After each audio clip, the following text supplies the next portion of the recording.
নমস্কাৰ আপোনালোক সকলকে মোৰ ইউটিউব চেনেল আসাম এক্সাম কৰ্ণাৰলৈ স্বাগতম জনাইছোঁ।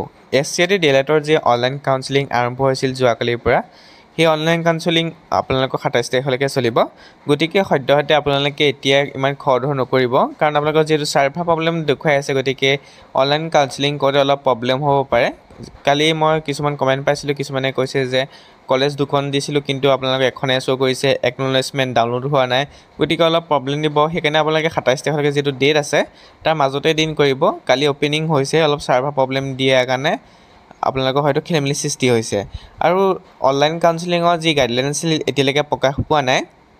গাইডলাইন তেওঁলোকে দিব লাগিছিলে, যোৱাবাৰ গাইডলাইন দিছিলে, গতিকে আপোনালোকে এটা দিন মাজত ৰখক, তাৰপিছত আপোনালোকে অনলাইন কাউন্সেলিং কৰিব যদি গাইডলাইন নিদিয়ে, নহলে গাইডলাইন আজি প্ৰকাশ পাবও পাৰে। গতিকে খৰধৰ নকৰিব, খৰধৰ কৰিলে আপোনালোকৰ ভুল হ'ব পাৰে।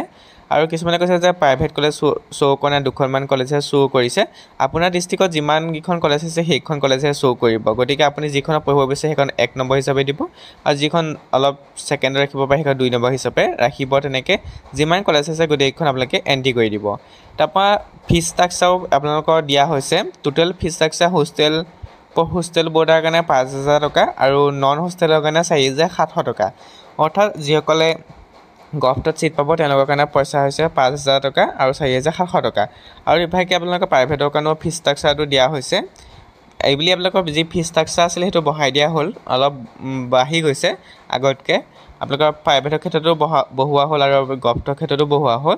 প্ৰাইভেটৰ ক্ষেত্ৰত 34,000 অৰ্থাৎ 34,000 আপোনালোকে দিব লাগিব এনুৱেলি। তাৰপিছত 2টা বছৰত আপোনালোকে 60,000 আপোনালোকৰ 68,000 দিব লাগিব। গতিকে আপোনালোকে চাব পাৰে সেইখিনি ফিক্স ষ্ট্ৰাকচাৰ দি দিয়া হৈছে।